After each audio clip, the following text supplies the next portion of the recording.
What is up, everyone? Welcome to the Moving to Florida show. I'm your host, Judson, along with co-host Mohit Badlani.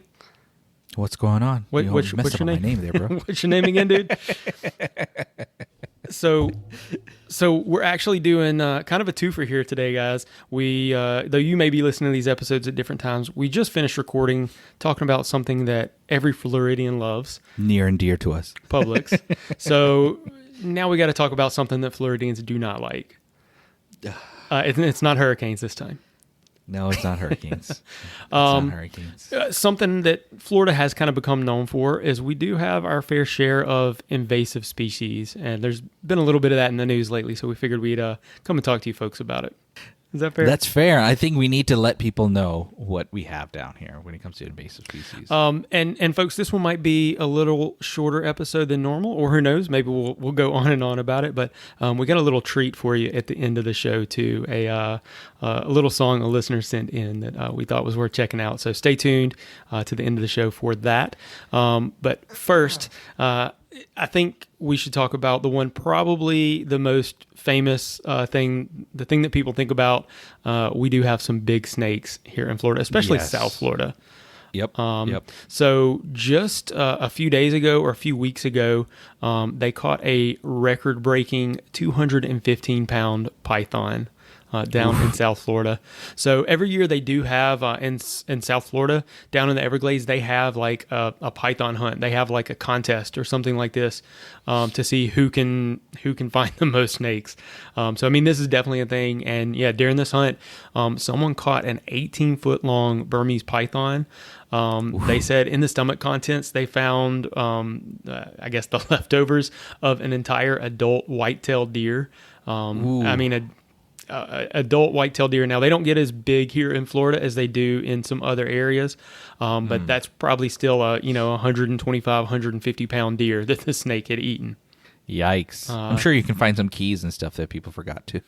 Maybe so. Or lost. So yeah, the snake was 215 pounds. Man alive. 18 feet long and had 122 eggs inside of it. So she was preggers as well, about to make a lot more baby big snakes. Yikes. Yeah, we don't need that. Yeah, so yeah, fortunately they got this one. They got it out. I've seen some pictures of it. It's crazy. You're like, man, this thing is like moving around. But it is. Most of these snakes are down in South Florida. So if you're looking at South Florida, definitely something to be aware of. I think every once in a while they come as far north as Central Florida. Don't think I've ever heard any reports of them in the Panhandle, anything like that. So if you're absolutely terrified of giant snakes, maybe you should stay away from South Florida. Maybe you should be looking at the Panhandle for sure. Yeah, I know a lot of people, especially down in the Everglades, which is South Florida. Everglades is where it's like a natural resource of Florida, and actual proper swamplands down into the Everglades and whatnot. So a lot of people do like to have pythons as pets. So once they reach a certain height, they can't take care of it anymore. They take it down to South Florida into the Everglades and dump them over there. It's a terrible thing to do, but I mean, that's what they end up doing anyways. And then you'll have those. If you go on YouTube, you'll probably find a lot of python versus gators down in the Everglades. They do go into a battle ring sometimes and duke it out. But yeah, there's actually some python patrols out there. I know the TNC, which is like the Nature how do I pronounce this word? Conservation. It's a conservation conservatory. Yep. They actually go out there and they created this thing called Python Patrol, and they'll go out there and they're tasked the force of controlling the python environment. Yeah, so I mean that's definitely a serious thing if Florida has a task force for it. But you're absolutely right, Mo. I mean, these came from people had them as pets and released them, and turns out the swamp of South Florida is about the same environment as where these snakes originally came from, and they are thriving down there. And I mean, it's not just that there are big snakes. I think a lot of the like native animals, the populations have been really affected. Especially I've heard like raccoons, bobcats, stuff like that. I mean, that's what these big snakes are targeting for their meals, and they really affected the population of native animals to Florida. The reason I believe I know a lot of scientists at the University of Florida, they did like this, I guess, this test down there, and they're starting to see a lot of biofuels coming out of there and whatnot. So that might become even more invasive than in the past. So that's why the TNC is out there trying to control that, and they're working in partnership with the University of Florida to get in control of all these pythons. Yep, absolutely. So, got one more for you, Mo. Another one that's been in the news lately. I don't know if you've seen this one. Giant African land snails. What is that? Yeah, so apparently this was a thing in the past, and they had eradicated them, or at least they thought that they had eradicated them, and they have popped up again. Actually, here I've just pulled up an article. The giant African land snail has been eradicated twice in Florida. First detection was in 1969 and was eradicated in 1975. More recently, they eradicated it in 2021 from a 2011 detection in Miami-Dade County. But apparently now it's in Newport Richey in Pasco County. They have found one of these giant African land snails. So, I mean, giant may be a bit of a misnomer, but up to 8 inches, that's a pretty big snail. Yeah. Yeah, it is. And these are a bit of an issue because apparently they do pose a health hazard to humans because they carry a parasite, rat lungworm, that can cause meningitis in humans. So, I mean, that's why, when I say it's been in the news, I've seen the articles, the headline, you know how they do clickbait. The articles say something along the lines of the Pasco County is in quarantine because of these snails. Now, I don't think this is, again, we have to go back to recent times when everybody was in quarantine in 2020 with COVID. I don't think this is quite the same thing. It's not like snails are flying everywhere, right? But I mean, it's still, they can cause illness in humans. It's illegal to import them or possess them in the United States without a permit, is what this says. And definitely something to be aware of. If you see any giant snails, just watch out for them, I guess. Yeah. Another big one here, is I see them all the time, is fire ants. Fire ants are invasive too, man. They'll go out there and, start creating nests. And then, that includes, it says right here, fire ants attack anything that nests or has young on the ground, including birds and sea turtles. They damage crops and their venom is as toxic as a cobra. Wow. It's crazy. I mean, and we see them all the time, especially since, we're breaking ground for new homes and things like that. And we see fire ants pop up left and right. Yeah, I'm sure you have some in your neighborhood. Absolutely. And I mean, we're really just kind of working from memory. I knew I had seen a couple of different things, but fire ants, I had not even considered that. But you're absolutely right. We had Carpenter ants at my previous home in Winter Garden. They were huge and terrifying looking, but apparently their bite is not that bad. No, I don't know if those are an invasive species or not, but fire ants definitely can hurt you, but they're not going to give you meningitis though. The other one that I think it says it's very invasive is the feral hogs. They're like little black hogs. Okay, that's a good one. I haven't seen them here in Central Florida, but I'm sure there are some here. They are here, absolutely. I've seen signs of them. I mean, again, I spent a little bit more time in the outdoors. I've definitely seen places where they've been rooting, stuff like that. I've never seen a wild hog, and that particular issue, that is not just a Florida issue, man. They are everywhere. I mean, they are across the country. Most of us don't see them day to day, but they are out there for sure, and they cause a lot of disturbance to farmlands, which of course we have a lot of farmland here in Florida, and they cause a lot of disturbance. I know I've heard of hunts for these. I don't know have you ever had wild boar? Like eaten? I've never had wild boar, but I've heard about the hunts that happen. It very much depends on their diet. Again, I'm from Louisiana, so we used to, go hunting and stuff like that. It very much depends on their diet. Like if they've been eating like snakes and stuff, because that's the thing. These wild boars will eat anything. So if they've been like living in the swamp eating snakes, then they're not going to be good eating. But if they've been like grazing on the farmland, they're good eating. I got to tell you, that's some of the best pork chops I've ever had. The best type of but bacon. I have I've heard of these farmers in more rural areas of Florida will pay people to come hunt hogs on their land. I've heard of like different tours like where you can pay to like actually be flown in a helicopter and like shoot hogs from helicopters, like crazy stuff. Really? Yeah. Crazy stuff. Well, I could see why, because it says right here they steal more than $800 million per year from the Florida's agricultural industry. So, wow, that's a lot of money. It's the hog's fault why we have these prices going up in there you go. In the grocery store. Mo, we call that hogflation. That's awesome, bro. Yep. It's not inflation, it's hogflation, guys. So I have one more in the slimy thread here. I'm going back to the snails.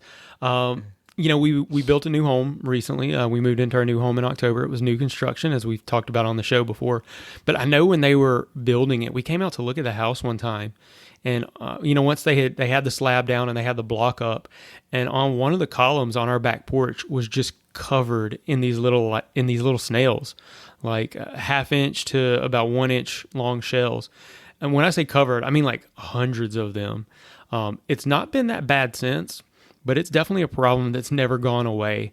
I don't have the name in front of me, but I don't know what happened to them. I don't know what the builder did to get rid of them. But once we moved in, like every day I come out and there's 3 or 4 of them on the house, sometimes more than that. I don't know what changes, how they move, whatever. But there, we as I mentioned earlier, we just got back from a trip where we were gone. I think that was on our Publix episode. So we were traveling for the 4th of July weekend. We were gone for 4 days. When we got back, the first night we got back, like they were all over the back porch. I got like 30 of them off. The next morning, probably another 20 or 30. And then my wife said later that day, she went out and got like 20 or 30 of them off of the house. Now, wasn't sure what to do with these. Right. And literally, we've just been picking them off. And I ended up getting a little, just a fly trap container and I put salt water in it and just drop them in there. Because think about like slugs, you put salt on them, right? But before I did that, before I was killing these things en masse, I looked it up. It turns out they are actually an invasive species. And they're found a lot in orange groves, and that's why, because the land, where we are used to be orange groves, but these are an invasive species, and much like other invasive species, you are supposed to kill them. That's what you're supposed to do, because they do affect, local populations of, so, that's what we've been doing. I do have some snail bait on the way that's supposed to treat them. So I guess that'll hopefully take care of them, as well as any giant African land snails if we have any of those. Yeah. Well, getting off the animals, we have some plants here that cause issues too. So it's like Florida's most problematic aquatic weed, the Hydrilla, grows quickly, displaces native vegetation, and degrades water quality. I don't know if you've seen these around, these type of weeds around here. They have like this little white little flower thing that comes out of them, and it's really, really nasty looking. And you don't want those around. And you know how our ground is basically. Our water stinks here anyways in Florida. It's we could do a whole episode on how bad Florida water is. It is not great. But, very true. No, and this probably is a reason why. Yep, it could be. Yeah, I mean, I know I've heard of this. I've looked it up. I'm kind of looking at pictures right now. I don't know that I would have looked at that and gone, oh, that's not native. That's an invasive species. But yeah, I mean, you're absolutely right. There are non-native plants as well. And just like we talked about with the animals displacing other, native populations, the plants do the same thing. They take over. The hydrilla definitely affects the water quality. And probably causes some native plants to die out. So yeah, absolutely. Yeah. And then one more plant, old world climbing ferns, is a great threat to Florida's native plants and animals. Its fronds grows up to 125 feet, suffocates everything beneath them. Man alive, man. This is new to me. This is some new information for me.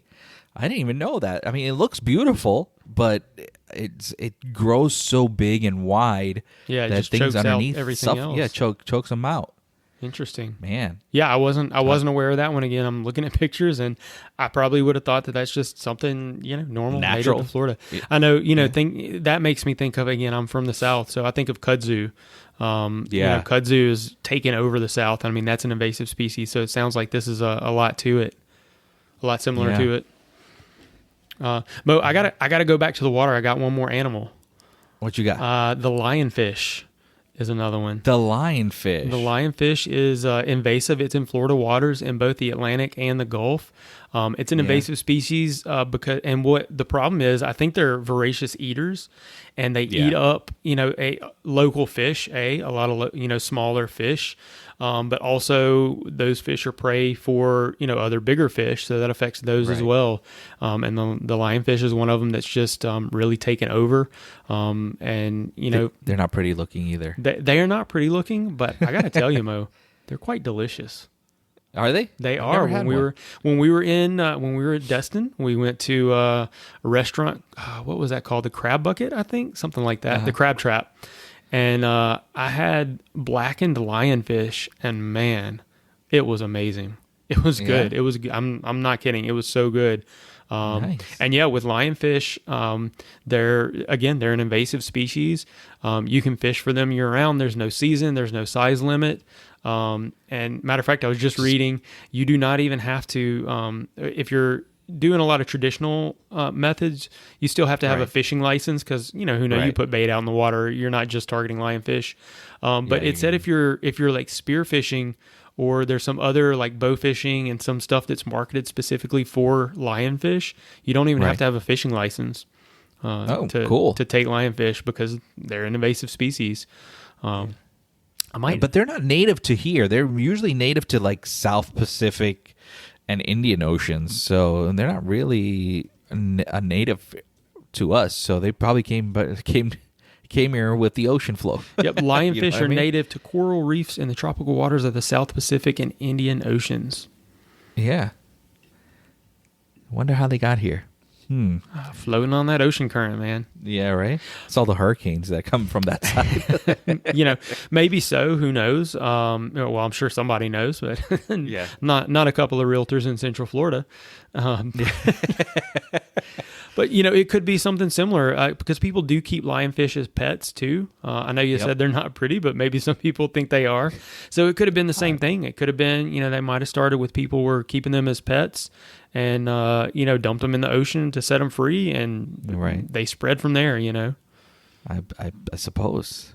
Do we have any other? I'm sure there's more invasive species. I know we have a lot more. I mean, that's the end of my list. Like I said, I was really working from just what came to mind. The snakes and snails. Those are the main ones, especially with that giant python that probably everyone's seen a picture of recently. And hey, if you guys haven't seen that, I'll share an article on our Facebook group whenever we release this. So, hey, I mentioned our Facebook group. I'm in our Facebook page, but by the way, guys, did you know we have a Facebook group? When we wrap this up, Mo will tell you how to find it. Yeah, we do. All right. Anything else you want to add? Man, that's it. We, like you said, we could probably keep going if we really pulled up, but these are the ones that really come to mind. The snakes, the snails. We have, we do have other, big animals too. I mean, of course, we're known for alligators, but those are very much native. They're from Florida. They lived here a lot longer than humans have been living here. So, something that's really crazy. I was on my way to Claremont, and in between Claremont and Groveland, and it's not an invasive species by any moment, but something really cool. I saw like bald eagles. Yeah. Oh yeah. We have bald eagles here. Bald eagles down here. I've never seen that before until like maybe 2 weeks ago, and I saw that, and it's like a huge long branch that they have kept to get for them, and they come and just hang out on that huge branch, and it's beautiful to see, man. It was just really, really awesome sight to see a bald eagle. I'm originally from Chicago. We don't see that. We just see tall buildings. That's about it. Yep. Yeah. No. So absolutely, we have bald eagles here. They are native here. That's a population that was threatened for a long time, and they've come back. Mo, I know. Obviously, you're in Winter Garden, Plant Street and 429. You've got that farmland right there. You got the old mansion that's the lawyer's office right across the street from that. There's some farmland. A little bit of acreage with some pine trees on it. There's a bald eagle nest there. Oh, really? So yeah, That'd be cool. When you're headed down Plant Street, headed to 429, take a look to your left, and you will see a nest up there. And very frequently, you will see them. There's a couple of bald eagles there. They had babies a couple of years ago. There were little baby eagles out in that area. So yeah, we absolutely have those around here. That is real cool. So, we actually have a very special invasive species song for our closing today. We would like to thank our listener for sending us this song. Her name is Valerie Wisecracker. Thank you for sending us your song and letting us use it as our closing track. Check out her website at www.wisecracker.net. Wait to the end to hear her song, and it's called Invasive Species. All right, guys, now we want to hear from you. You can catch us on our Moving to Florida show hotline. You can reach us at our Moving to Florida show hotline by dropping a voicemail or texting us at 407-900-5859 or drop us a DM on Facebook or Instagram at Moving to Florida show. And for Twitter, our handle is at Moving to FL show. If you'd like to connect with us, if you have any questions, or if you need a realtor here in Florida, you can reach us at movingtofloridashow@gmail.com.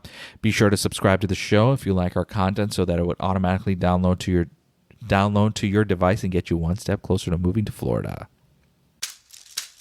I wanna go iguana deep down in South Florida. Wanna raise some hell like an African snail. Gonna eat your green plants and flowers, poop in your pool, poison your pets with my infectious stool. Doing invasive species, it's a crazy dance. Shake like there's fire ants in your pants, in your pants. Wave your antenna, show your fangs, moving and grooving. Do the wild thing, do the wild thing, do the wild thing. I'm a big mama python in the Everglades, hiding from them bounty hunters. Wanna catch me on the run, but I've got millions of babies, mister, and I don't mean maybe, sister. Days will come when we's will be the only ones left doing invasive species. It's a crazy dance. Shake like there's fire ants in your pants, in your pants. Wave your antennas, show your fangs, moving and grooving. Do the wild thing, do the wild thing, do the wild thing. Ow.